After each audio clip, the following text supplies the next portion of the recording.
Good evening students. I hope आप लोगों का आईआईटी जेईई मेंस का एग्जाम अच्छा गया होगा। आज हम फरवरी में जो मैथमेटिक्स का टेस्ट पेपर हुआ है उसके बारे में डिस्कशन करने वाले हैं। तो आइए हम स्टार्ट करते हैं। मेरा नाम अमन जाकड़ है।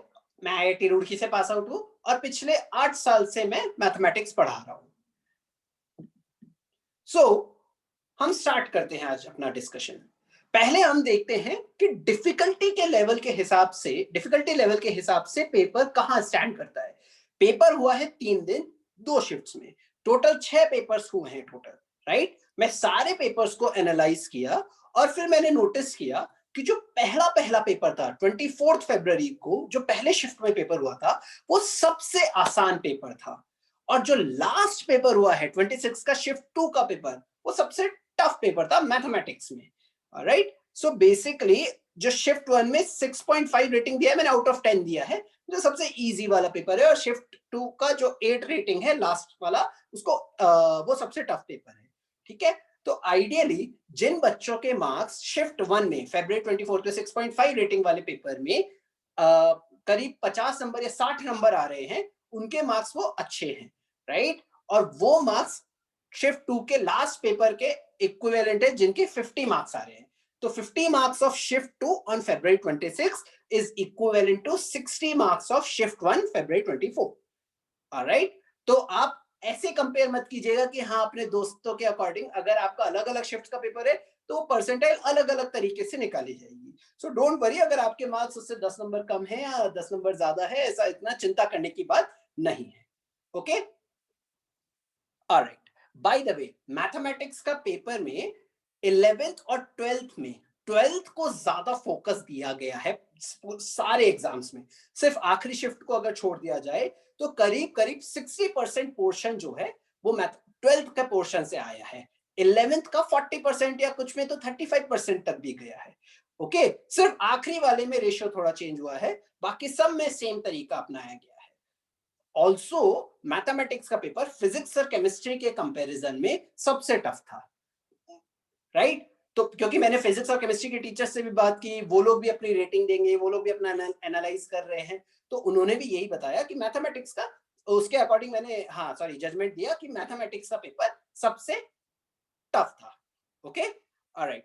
तो मैं यही सजेस्ट करूंगा अगली बार के लिए आपको कि आप 1 महीने बाद जो भी पेपर आप देंगे, मार्च में, अप्रैल में या मई में, तो आप 12th के पोर्शन को ज्यादा फोकस करें। उससे 2 फायदे हैं। एक तो जेईई मेंस में अगर सेम पैटर्न रिपीट हो गया तो आपको फायदा बहुत ज्यादा, प्लस आपका बोर्ड्स एग्जाम भी आ रहा है, तो उसके लिए भी आपको अच्छे से प्रिपरेशन हो जाएगी। और ओके, स्पेसिफिकली अगर मैं चैप्टर्स की बात करूं तो सबसे ज्यादा फोकस दिया गया है पेपर में कैलकुलस के चैप्टर्स पर, राइट। तो कैलकुलस में अराउंड 40% मैथमेटिक्स का पेपर ऑन एन एवरेज सारे पेपर्स में कैलकुलस से था। तो उस कैलकुलस में इंटीग्रल अलग था, डिफरेंशियल अलग था, तो उसको ऑलमोस्ट 20% है, राइट। लेकिन एक इंपॉर्टेंट चीज है, कुछ पेपर्स में डेफिनेट इंटीग्रेशन के क्वेश्चंस ज्यादा हैं, इनडेफिनेट का क्वेश्चन नहीं है।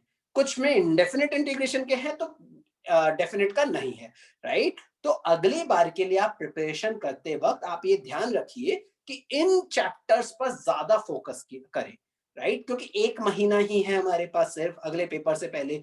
आप ऑलरेडी फिजिक्स और केमिस्ट्री भी आपको पढ़ना है, बोर्ड्स के लिए आपको अपने इंग्लिश और अलग सब्जेक्ट्स भी पढ़ने हैं, राइट।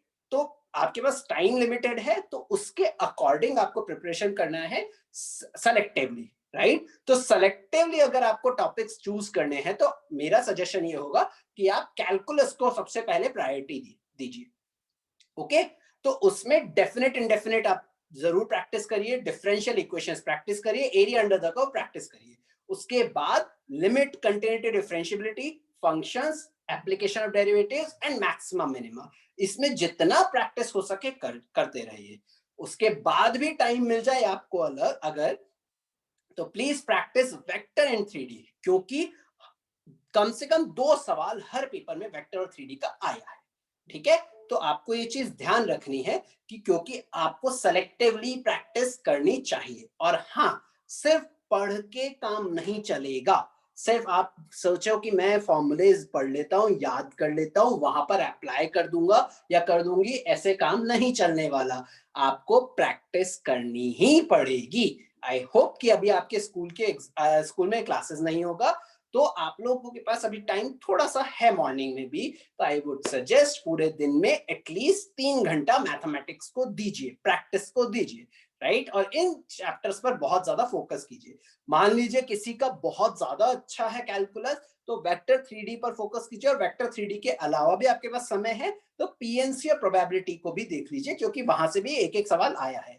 जनरली एक एक सवाल फिर बाकी सारे टॉपिक से आया है। पीएनसी प्रोबेबिलिटी से भी एक एक सवाल है, मैथमेटिकल रीजनिंग से भी एक एक सवाल है, कोनिक सेक्शन से भी सवाल आए हैं, तो ऐसे एक एक सवाल हर जगह से आया है।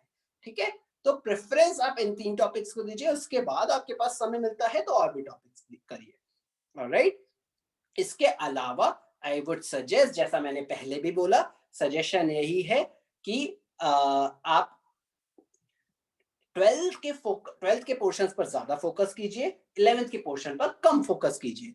कम से इन द सेंस पहले प्रायोरिटी 12th को दीजिए, 11th को बाद में दीजिए। ओके, हाँ, एक और सजेशन, क्योंकि शिफ्ट 1 और शिफ्ट 2 के पेपर, स्टार्टिंग वाले पेपर्स थोड़े इजी हैं, तो अगर मान लीजिए यही ट्रेंड रहा, तो क्योंकि जेई ने पिछले साल भी ऐसा ही किया था, तो हो सकता है आपको ये फायदा हो। तो प्लीज अगली बार जब आप स्लॉट सेलेक्ट कर रहे हो, तो स्टार्टिंग के दिन में स्लॉट सेलेक्ट करने की कोशिश कीजिए। क्या पता आपकी किस्मत अच्छी निकले और आपको पेपर इजी वाला मिल जाए, राइट। ओके, तो आई होप आप लोगों को ये सारी चीजें समझ में आई होंगी। आप लोगों को इसके अलावा फिजिक्स और केमिस्ट्री का भी आपको इस तरह से एनालिसिस मिल जाएगा हमारे ही चैनल पर। तो please subscribe our channel Avanti Gurukul. इस वीडियो को लाइक कीजिए और अपने फ्रेंड्स के साथ भी ये जरूर शेयर कीजिए। Okay, so all the best for all your future exams. और आपको कभी भी जरूरत पड़े, आप अवंती में कांटेक्ट कर सकते हैं। आपके डाउट्स हम लोग सॉल्व करने के लिए हमेशा रेडी हैं। आप लोग अवंती गुरुकुल ऐप भी विजिट कर सकते हैं, जिस पर हम लोग ऑल टाइम अवेलेबल रहते हैं। Okay, so thank you so much, all the best.